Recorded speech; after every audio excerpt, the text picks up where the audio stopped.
may naglisod kayo yun na atong nangumpay ta para sa atong kanding no. Muna siya nga ato ni siya pilian. Napakita na ko ninyo kung unsa ang estilo sa pagpangumpay. Muna siya ato ni siya pilian no kani. Tanaw na to una yung mga murag kuan sa ud.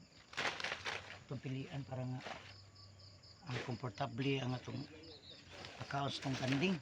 Muna siya nga naunay para malimpyo na itong kaon na yung mga kinaan sa ud.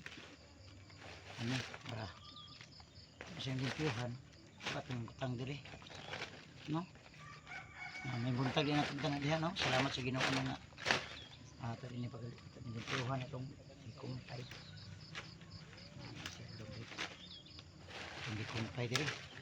Muna siya yan ang mga kinaan sa ud. Muna siya tangon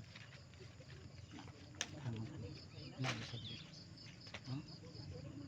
Salamat sa Ginoo no mga trabaho nagmumpay tas ng kanding. Salamat sa Ginoo no pagkaos ng kanding.